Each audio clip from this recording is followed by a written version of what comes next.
Dikisahkan 3 orang sahabat, yaitu Kendi, Buyung, dan Awang yang sedang mengembara. Mereka membawa bekalan makanan untuk dimakannya nanti. Biasanya apabila mereka kelelahan, mereka berhenti untuk sekadar beristirahat atau hanya mengenyangkan perut. Jika dalam perjalanan mereka bertemu sebuah desa, biasanya mereka akan singgah membeli makanan untuk bekal perjalanan. Pada suatu hari, mereka tiba di kawasan hutan belantara. Di kawasan tersebut, mereka tidak menemukan desa atau kampung dalam perjalanan. Mereka berhenti dan beristirahat di bawah sebatang pohon tua yang sangat besar dan sangat rindang.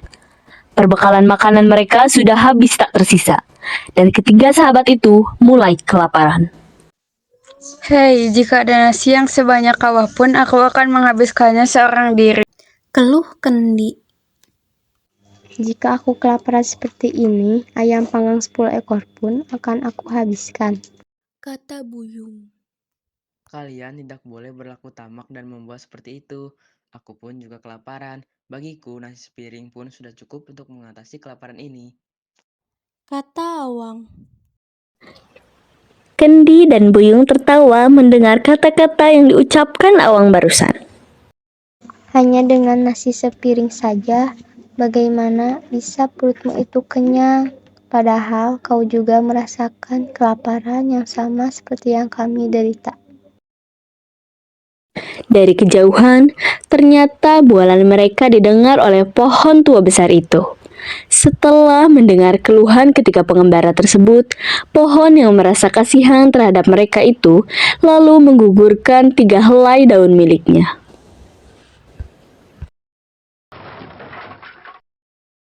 Terdengar bunyi seperti benda yang terjatuh di telinga Kendi, Awang, dan Buyung. Mereka langsung mencari-cari asal suara tersebut di celah-celah semak. Mereka mencari-cari suara tersebut dari arah yang berlawanan.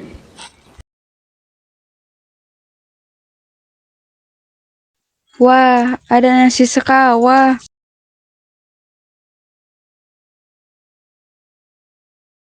Wah, ayam 10 ekor, enaknya. Melihat Kendi dan Buyung yang telah mendapatkan makanan, Awang berjalan semakin dalam ke arah semak-semak tersebut. Ketika Awang melihat daun kelembak, tampak olehnya sepiring nasi berlauk terhidang di hadapannya. Awang tersenyum dan mengucap syukur karena telah mendapat rezeki. Ia memakan nasi sepiring itu dengan tenang. Selepas makan, Awang merasa kenyang. Ia beristirahat di tempat semula, di bawah pohon tua besar sambil memperhatikan Kendi dan Buyung yang sedang makan dengan lahapnya. Kenapa kamu tidak menghabiskan kami? Tanya Nasi. Aku sudah kenyang. Bukankah kamu berjanji akan menghabiskan kami sekawah? Tiba-tiba, nasi itu berkumpul dan mengejar Kendi. Kawah itu menyekap kepala Kendi dan nasi-nasi itu menggerogoti tubuh Kendi. Kendi menjerit meminta tolong. Buyung juga kekenyangan. Ia hanya dapat menghabiskan seekor ayam saja. 9 ekor ayam lagi tersisa di tempat pemanggangan. Karena terlalu banyak makan, perutnya berasa mual. Melihat baki ayam-ayam panggang itu saja, ia merasa muak dan hendak muntah. Buyung segera pergi meninggalkan ayam-ayam itu ke dalam semak. Kenapa kamu tidak menghabiskan kami? Aku sudah kenyang.